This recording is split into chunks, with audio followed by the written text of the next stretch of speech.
Hello दोस्तों, आज हम आप लोगों के लिए बायोलॉजी का 30 क्वेश्चनों वाला तीसरा सेट ले गए हैं। इसके अंदर आपको बहुत अच्छे क्वेश्चन मिलेंगे जो आपके कंपटीशन वगैरह में आते हैं। ठीक है, चलिए शुरू करते हैं। सबसे पहला जो क्वेश्चन है वो है जीवाणु भोजी कौन होते हैं। ठीक है, थोड़ी मैं इनकी डिटेल भी आपको बताता रहूँगा साथ ही साथ। जीवाणु भोजी वो छोटे सूक्ष्म वायरस होते हैं, ठीक है, जो जीवाणुओं को खाते हैं। ठीक है, जीवाणुओं को खाने वाले, मतलब भोजी का मतलब होता है भोजन के रूप में लेने वाले जो वायरस होते हैं उनको कहते हैं जीवाणु भोजी। ठीक है, तो ये इसमें सबसे पहला ऑप्शन है। मनुष्य को संक्रमित करने वाला परजीवी विषाणु नहीं, गलत है। प्रस्थाओं में वृद्धि करने वाला नहीं, ये भी गलत है।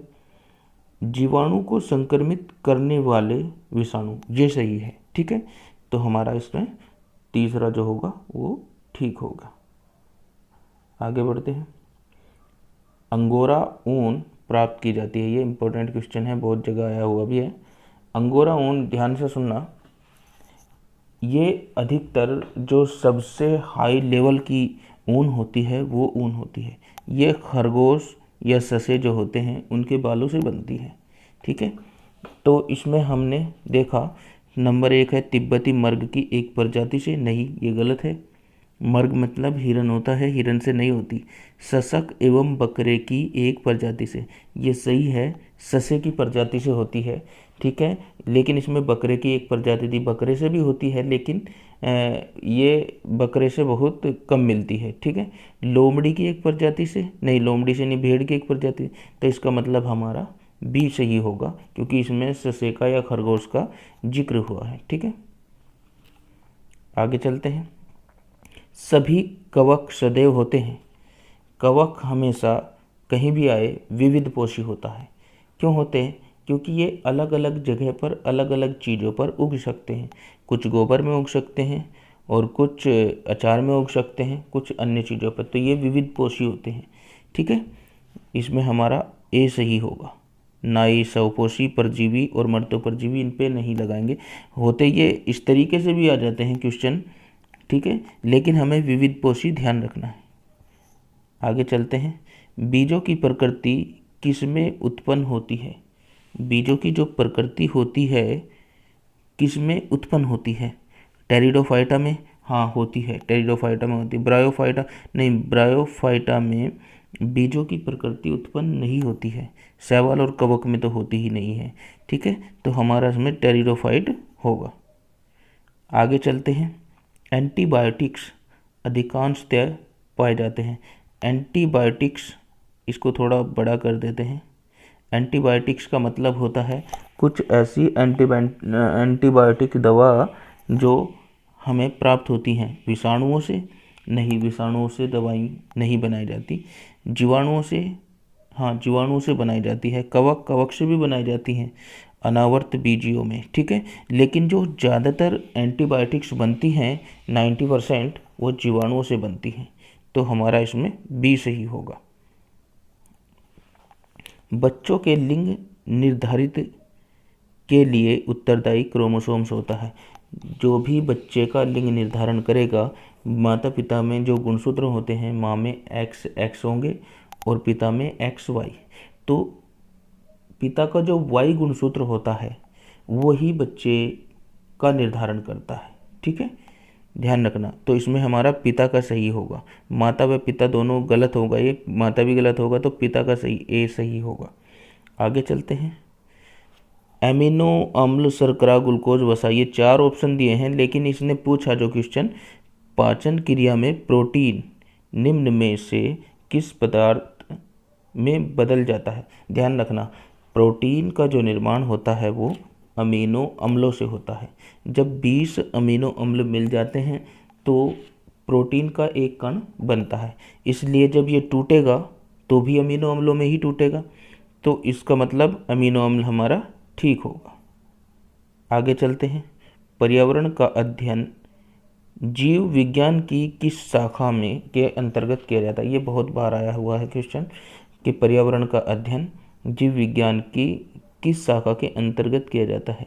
जब हम पर्यावरण का अध्ययन करते हैं और वो जीवों से संबंधित बता रहा है तो उसमें हमेशा पारिस्थितिकी आता है। ठीक है, आनुवांशिकी में हम लोग जो डीएनए वगैरह हैं उनका अध्ययन करते हैं। वर्गीकी में हम लोग जो उनको डिवाइडेशन का रूल दिया था ये कैरोलस लिनियस ने।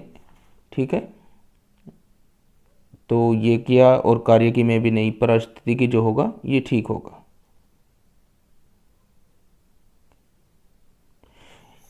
एक जीन एक एंजाइम सिद्धांत किसने प्रतिपादित किया? एक जीन एक एंजाइम सिद्धांत किसने प्रतिपादित किया? ठीक है, एक जीन एक सिद्धांत हमारा जो दिया था वो डार्विन ने नहीं दिया। ठीक है, और बीटल टैटम ने दिया था शायद, टैटम का ये है।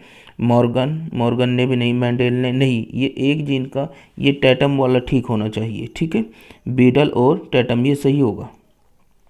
ठीक है, किस शैवाल में आयोडीन प्राप्त होती है?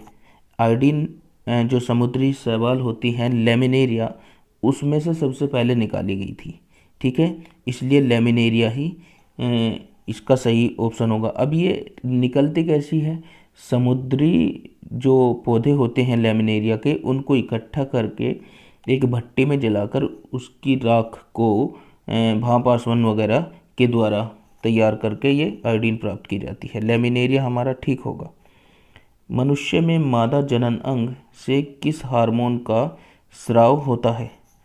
मनुष्य में मादा जनन अंग से किस हार्मोन का स्राव होता है? देखो, मादा से स्राव तो इन सभी का हो रहा है। रिलैक्सिन का भी होता है, एस्ट्रोजन का भी होता है और प्रोजेस्टेरोन का भी होता है। लेकिन जो स्राव होता है ये मादा हार्मोन है सारे के सारे। तो मादा जनन अंग से पूछ रहा है ये, तो इसमें रिलैक्सिन होना चाहिए। रिलैक्सिन, हाँ रिलैक्सिन सही है। ठीक है, तो हमारा इसमें रिलैक्सिन होगा। आगे, इनमें से कौन सा पादप रोग जीवाणु के कारण होता है? जीवाणु के कारण पूछ रहा है ये कि कौन सा पादप रोग होता है। मूंगफली का टिक्का रोग नहीं, ये कवकशीय होता है। टमाटर का पर्णकुंचन, ये भी कवकशीय होता है। सिट्रस पश्चमारी, ये भी। ठीक है, गेहूं का टुंडू रोग, ये सही है, ये होता है जीवाणु के कारण, गेहूं का टुंडू रोग। निम्न में से राजस्थान में किस नस्ल की भेड़ की ऊन अति उत्तम है? मैंने आप लोगों से बताया था कि अंगोरा जो ऊन है वो सबसे उत्तम ऊन है। और ये चोकला जो दे रखा है ये डी ऑप्शन चोकला, इससे प्राप्त की जाती है, इसके बकरों से। ठीक है, तो मागरा नहीं होगी, मारवाड़ी से नहीं होती। ठीक है, नाली नहीं है, चोकला ही सही है इसका। ठीक है, तो डी सही होगा इसका। निम्न मसालों में से फूल की कलियों से प्राप्त होने वाला मसाला है। ये बहुत ज़्यादा पूछा जाता है आप लोगों के इसमें कि निम्न मसालों में से फूल की कलियों से प्राप्त होने वाला मसाला है। जब भी फूल की कलियों से कोई मसाले का जिक्र आएगा तो उसमें हमारा लौंग सबसे पहले आता है। ठीक है, तो लौंग को बिना देखे ही आप लोग उस पर टिक कर सकते हैं। ठीक है, धनिया, जायफल, जीरा ये नहीं होते, लौंग होती है। आगे बढ़ते हैं। क्यों शीतकाल की तुलना में ग्रीष्मकाल में अधिक मछलियाँ मरती हैं? हाँ, ये शीतकाल जो होता है ठंडा समय होता है। ठंड के मौसम की अपेक्षा गर्मी के मौसम में पूछ रहा है कि मछलियाँ क्यों मरती हैं। ध्यान रखना, जब भी गर्मी का मौसम आता है तो ऑक्सीजन की मनुष्य को ज़्यादा आवश्यकता पड़ती है और जीवों को भी ज़्यादा आवश्यकता पड़ती है। ठीक है, इस कारण जो समुद्री जो वो होते हैं, नमक या लवण की मात्रा होने के कारण या तालाब वगैरह में कूड़ा कचरा होने के कारण पूर्ण रूप से उनको ऑक्सीजन नहीं मिल पाता। इसलिए ऑक्सीजन के अपक्षय के कारण इसका ठीक होना चाहिए सी वाला। विष के सांद्रता के कारण ये नहीं होगा, रोग के फैलने के कारण भी नहीं होगा, खाने की कमी के कारण तो होता नहीं। ये बिल्कुल सी सही है इसका, ऑक्सीजन के अपक्षय के कारण। ठीक है, आगे चलते हैं। निम्न में से किसमें क्लोरोफिल नहीं होता? क्लोरोफिल का मतलब है हरित लवक। ठीक है, हरा रंजक पदार्थ होता है, सॉरी हरित लवक के अंदर होता है वो। लेकिन हरे देखो ब्रायोफाइटा हरे होते हैं और टेरिडोफाइटा भी, और शैवाल तो हरे होते हैं जिनको हम काई कहते हैं, हरे रंग की होती हैं, ठीक है। और कवक जो होते हैं वाइट रंग के होते हैं, ब्लैक रंग के होते हैं, लेकिन हरे रंग के नहीं होते, इसलिए कवक इसका सही होगा। आगे चलते हैं। जिन पौधों पर बीज बनते हैं किंतु पुष्प नहीं लगते क्या कहलाते हैं? जिन पर बीज नहीं बनते हैं उनको हम अनावर्त बीजी कहते हैं, और जिन पर बनते हैं उनको हम आवर्त बीजी। पुष्प तो आना स्वाभाविक है, ठीक है, तो हमारा इसका अनावर्त बीजी ठीक होगा। आगे चलते हैं। हाइड्रोफोबिया रोग उत्पन्न होता है। ये हाइड्रोफोबिया कुत्ते के काटने से होता है, जिसे आप लोग रेबीज वगैरह भी कह देते हो, इसको हाइड्रोफोबिया। इस हाइड्रो का मतलब होता है जल और फोबिया का मतलब होता है डरना। तो हाइड्रोफोबिया में जब कुत्ता काट लेता है, अगर किसी को ये रोग हो जाता है हाइड्रोफोबिया, तो वो पानी के पास नहीं जाता और पानी से डरने लग जाता है, ठीक है। ये रोग उत्पन्न होता है किससे? ये वायरस से होता है। इसका जो वायरस होता है वो बुलेट के समान होता है, जो बंदूक की गोली होती है ना बुलेट, उसके समान होता है, ठीक है, आकृति में। तो ये विषाणु इसका ठीक होगा। भारत का राष्ट्रीय स्तनी है। भारत का जो राष्ट्रीय स्तनी है आपको पता है बाघ है, इसका तो आप लोग आसान से लगा लोगे। आप लोगों के लिए एक क्वेश्चन है, कमेंट्स में आप लोगों को बताना है कि भारत का जो राष्ट्रीय स्तनी पशु है इसका वैज्ञानिक नाम क्या है? जो हमारा ये क्वेश्चन है भारत का राष्ट्रीय स्तनी है, इसमें हमारा बाघ सही है। तो इसमें हम आप लोगों से एक क्वेश्चन पूछ रहे हैं कि इस बाघ का वैज्ञानिक नाम क्या है, ये कमेंट करके बताएं, ठीक है। आगे बढ़ते हैं। प्रदूषण के कुछ विश्वसनीय सूचक हैं। फर्न तथा साइकस नहीं, ये नहीं होगा। फर्न और साइकस प्रदूषण के विश्वसनीय सूचक नहीं है। शैवाल तथा लीवरवर्ट ये भी नहीं है। लाइकेन तथा मांस, हाँ ये है। नीम का पेड़ तथा आइकोर्निया ये भी नहीं है। लाइकेन तथा मांस ये सी। लाइकेन क्यों है? जहाँ भी लाइकेन का जिक्र आया, लाइकेन क्या होता है? कवक और शैवाल दोनों के मिलने से जो बनता है उनको कहते हैं लाइकेन। लाइकेन प्रदूषण होने पर, अगर वातावरण में कहीं भी प्रदूषण है और वो उस स्थान पर उगे हुए हैं लाइकेन, तो वो खुद ब खुद नष्ट होने लग जाते हैं। इसलिए लाइकेन को क्या कहा जाता है? प्रदूषण का विश्वसनीय सूचक कहा जाता है, ठीक है। तो इसका सी होगा। आगे बढ़ते हैं। फल पकने की क्रिया को कैसे तेज किया जा सकता है? फल पकने की जो क्रिया है उसको कैसे तेज किया जा सकता है? ये दे रखा है ये आपको, पादपों की पानी की आपूर्ति घटाकर। नहीं, पानी घटा दिया तो वो टूटने लगेंगे, वो पकेंगे नहीं, ठीक है। फल परिपक्वता के दौरान यूरिया का छिड़काव करके। नहीं, यूरिया से ही प्रॉब्लम आ जाएंगी और वो तब भी झड़ने लग जाएंगे, ठीक है। आसपास के इथाइलिन सांद्रण को बढ़ाकर, ठीक है। और अगला कौन सा है ये? आसपास ऑक्सीजन सांद्रण को घटाकर। ऑक्सीजन सांद्रण होगी तो पौधे क्या करेंगे? प्रकाश संश्लेषण की जो क्रिया है, इसका मतलब वो कम कर रहे हैं, इसलिए ऑक्सीजन की कमी हो रही है। तो आसपास के इथाइलिन सांद्रण को बढ़ाकर, इथाइलिन का सांद्रण बढ़ाकर, ये सही है, ठीक है, सी सही है इसका। आगे बढ़ते हैं। एक कार्यशील महिला को प्रतिदिन कितना प्रोटीन, ये प्रोटीन है, ये गलत लिखा हुआ प्रोटीन लेना चाहिए, ठीक है। कार्यशील मतलब जो कार्य करती है महिला, उसको प्रतिदिन कितना प्रोटीन लेना चाहिए? तो हमारा 40 ग्राम, 45 ग्राम, 37 ग्राम और 30 ग्राम, ये 4 ऑप्शन दिए हुए हैं। तो ध्यान रखना, जो कार्यशील महिला है उसको 45 ग्राम प्रोटीन सही होगा, क्योंकि उसे 40 से 45 के बीच में ज़रूरत होती है, 40 से 45 के बीच में, तो हम 43 कह सकते हैं। तो इसका 45 सही है, क्योंकि 40 ऊपर भी दिया हुआ है, तो इसका 45 सही होगा। क्यों होगा? क्योंकि नॉर्मल 40 से 45 जब दो शब्द बोल देते हैं तो उनमें जो बीच का होता है लगभग उसके सटीक होता है, ठीक है। और जो कार्यशील महिला नहीं है उसको 30 ग्राम, ठीक है। तो ध्यान रखना, इसका 45 ग्राम होगा। आगे बढ़ते हैं। एनोस्मिया कहते हैं, एनोस्मिया जो है एक रोग है, ठीक है। उसमें क्या होता है, स्पर्श संवेदना की कमी को नहीं, ये स्पर्श संवेदना से नहीं है, उष्मा संवेदना की कमी को नहीं, ये भी नहीं है। घ्राण संवेदना, हाँ घ्राण संवेदना का मतलब वो ध्यान नहीं देता किसी की बातों पर और अपने ही मनमोजी स्वभाव में रहता है, तो ये घ्राण संवेदना की कमी को, ये सही होगा। स्वाद संवेदना नहीं, ये घ्राण संवेदना सही होगा, ठीक है। तो इसका सी सही है। आगे चलते हैं। एजोला बहुधा जैव उर्वरक के रूप में प्रयोग किया जाता है। एजोला एक शैवाल है, ठीक है। एजोला जो है एक शैवाल है, बहुधा जैव उर्वरक के रूप में प्रयोग किया जाता है क्योंकि इसका सहचारी आप लोगों को बता दें, जब ये शैवाल है तो फफूंद तो बिल्कुल भी नहीं हो सकता, ठीक है। इसका सहचारी फफूंद तो बिल्कुल भी नहीं होगा। तो जब ये हाँ मांस भी नहीं होगा, ठीक है। मांस है, अगर मांस लिखता नहीं वो भी नहीं होता। लाल शैवाल नहीं।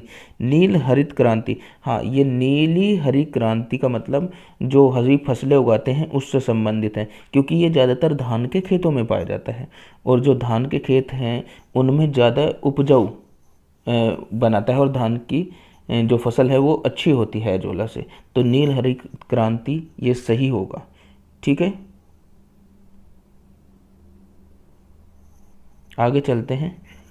निम्न में से मुर्गी की कौन सी नस्ल दुनिया में सबसे अधिक अंडे देने वाली है, ठीक है। काली, मिनोरका, एस्ट्रो श्वेत, ब्रह्मा, लैंगहॉर्न, श्वेत वाली, ठीक है। ये डी सही होगा इसका, श्वेत लैंगहॉर्न, क्योंकि जितना भी आपका ये आंध्रा वगैरह का क्षेत्र है उसमें श्वेत लैंगहॉर्न ज़्यादातर पाली जाती है और वहाँ अंडों का उत्पादन भी सबसे ज़्यादा होता है, तो श्वेत लैंगहॉर्न ही ठीक होगी। आगे, आलू में मोजेक रोग का कारक तत्व। अच्छा, आलू में जो मोजेक रोग होता है वो किसके कारण होता है? आलू का मोजेक रोग जीवाणु के कारण तो होता नहीं है, और विषाणु, लाइकेन, फफूंदी, तो इनके कारण तो इसमें होता ही नहीं है मोजेक रोग, तो इसमें विषाणु सही होगा, ठीक है। तो विषाणु के कारण आलू में जो मोजेक रोग होता है वो होता है, इसमें ये सड़ने लग जाता है, ठीक है। आगे, श्वसन की अभिक्रिया में खाद्य पदार्थों की परिणति क्या होती है? श्वसन की जो क्रिया हो रही है, ठीक है, अभिक्रिया में खाद्य पदार्थ की परिणति इनकी क्या होती है? परिवर्तन नहीं होता, संश्लेषण भी नहीं होता, दहन नहीं, विघटन होता है, ठीक है, विघटन है। आगे चलते हैं। वृक्षों की छालों पर उगने वाले कवक कहलाते हैं। वृक्षों की जो छाल होती है उन पर उगने वाले जो कवक होते हैं उनको क्या कहते हैं? जो पेड़ पौधों की छालें हैं उन पर उगते हैं जो, उनको कोप्रोफिलस नहीं, ये गोबर पे उगता है। सेक्सिकोलस नहीं, ये कीचड़ वगैरह पर। ये कोर्टिकोलस सही है, जूफिलिस भी नहीं हो सकता। कोर्टिकोलस उगता है इनकी छालों पर। छालों पर क्या, पौधों पर काफ़ी सारी जगह उगता है, तो कोर्टिकोलस सही होगा। आगे, सार्स क्या है? सार्स जो है एक बीमारी है, ठीक है, जो विषाणुओं से होती है, ध्यान रखना, सार्स बीमारी है जो विषाणु से, तो विषाणु जनित रोग इसका ठीक होगा। मेंडेल के आनुवंशिकता का सिद्धांत किस पर आधारित है? अच्छा, मेंडेल ने जो आनुवंशिकता का सिद्धांत दिया वो किस पर? अलैंगिक जनन, लैंगिक जनन, कायिक जनन, उपयुक्त सभी। नहीं, अलैंगिक जनन से संबंधित नहीं है, तो जाहिर सी बात है, तो कायिक जनन तो अलैंगिक जनन के समान ही होता है, इसमें भी होगा नहीं, तो ये लैंगिक जनन सही है इसका, बी ठीक है, ठीक है।